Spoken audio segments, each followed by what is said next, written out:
Hi everybody, this is Lisa, owner of Peaches Skincare. You can visit us at peachesskincare.com, and I also invite you to follow us on Instagram and Facebook and get to know who we are and what my estheticians can do for you. We are going to tackle hair removal today. Many of you have asked, how can I remove the hair on my face without breaking out? So I thought I'd go over about 4 different techniques: waxing, dermaplaning, threading, and tweezing, not necessarily in that order. What do I not love about waxing? I really don't love when you wax your face. Very few people do well with waxing of their lips or their eyebrows. I prefer that you take care of that skin in a much healthier way. So what is it about waxing that I don't love? Typically, when you go to get a wax service, the person double dips the stick, which means they use the same stick every time they touch your face. So they're always putting the bacteria and fungus back into that wax pot. Doesn't matter what kind of wax it is, you would want them to use a new stick each time they touch your skin. Also, many people don't realize when they come to us, they're very broken out with their skin, that waxing has been the culprit. We know that there is natural bacteria and fungus always on our skin, and when we open it up is when we have the issue. So many times when they wax, they open up those problems and can really start chaos on your skin. Also, when they wax you, they remove a little bit of skin. So when you go out into the sun or out into the environment afterwards, your skin is really susceptible to being burned or having a melasmic change on the skin. That's why many people who get waxed above their eyebrow or above their lip or even on their chin have dark areas in those parts of their skin.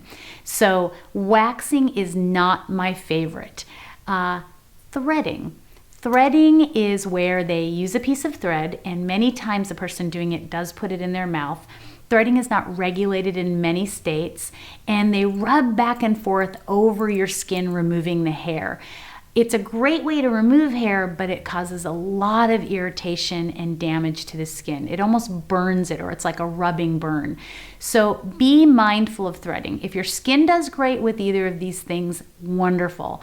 But if you're having problems, it can really be the start of havoc on your skin. The next thing is dermaplaning. Dermaplaning originally started with a physician just taking a scalpel and they would go over your skin, removing the peach fuzz. Well, the hair on our skin is very important for the health of our skin. So you don't want to remove it if you don't need to. Once women started doing it, or once they started doing this technique, it became almost a skincare service because people felt their skin looked really soft and supple. But actually, what we have found, and remember, a lot of what I'm telling you is based on doing skin for over 3 decades. So these are my opinions and what I see.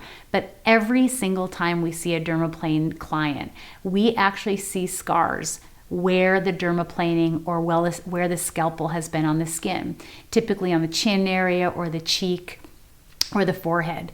So dermaplaning is not some miraculous skincare service. It really started with just removing hair, and it's not, I'm just not really a fan of it. The next thing is tweezing. When you tweeze, you pull the hair out, but if you don't get that whole hair out with the root, you actually cause an infected hair shaft. So you cause folliculitis, which is an ingrown hair, or a bacterial infection in the hair area where you tried to pluck it. It also can be where people really dig at their hair. They like to get in there and try to dig at pulling out their hair. Tweezing can cause a lot of irritation on your face, so be very mindful of that as well. I think the only place you should tweeze is just under your eyebrow and above your eyeliner, and just get those hairs in there, but there's so many wonderful little shavers and things that you can use up there as well. So tweezing can cause folliculitis and really cause some irritation. Can't tell you how many times clients have come in and said, I only break out on my chin, and I'll ask them a few questions about foundation and tweezing, and they'll say, yes, I tweeze. And I'll tell them, stop tweezing and you'll stop breaking out. So those are 4 types of hair removal that I really think you should be aware cause irritation on the skin. Now, what do I use? I use the technique of shaving. Many women in Europe do it. It's something I have done for my gosh, I don't know, 20, 30 years. And all I do is I buy a little pack of disposable razors. I use one razor maybe once or twice. And I take my cleanser. If you're a peach, you'll use your face food, or you can use your Restore. And I'll just wash my face, get it all nice and cleaned up or sudsed up. And then you'll take the razor and you'll go in the way that the hair grows. So you go down on your lip, you may go down on your chin, you may go to the side a little bit. Don't typically recommend doing it above your eyebrows. I've seen people accidentally get a little too close. So there's little shavers you can use. And it works beautifully. It's something you can maintain every day so that you don't have to worry about hair. I never have to worry about hair above my lip. My melasma, I got rid of it. You'll notice in past videos I talk about how I did that, but I've never had an issue with it again because I only shave. I don't wax or thread or dermaplane or tweeze, and I don't have irritation. I never have and I never would do. It's also an old wives' tale that your hair is going to grow back thicker or you're going to get some 5 o'clock shadow. Your hair, if it's coarse, it will be coarse when it grows in. If it's like peach fuzz, it'll be peach fuzz when it grows in. It's not any different, the different things that you do. So don't be afraid to shave. It doesn't mean you're not feminine. You can do it in the shower where no one sees. It just helps you to maintain and keep things looking beautiful so that you can feel more confident about your skin. And you can absolutely shave along your face or anywhere that gives you comfort.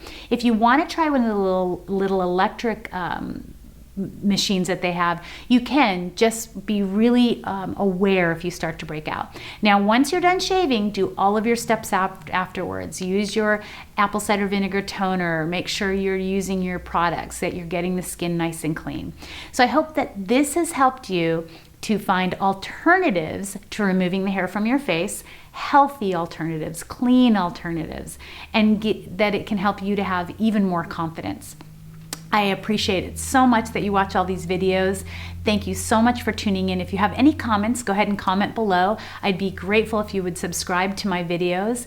And I look forward to seeing you next time. Stay healthy, stay happy, and stay in.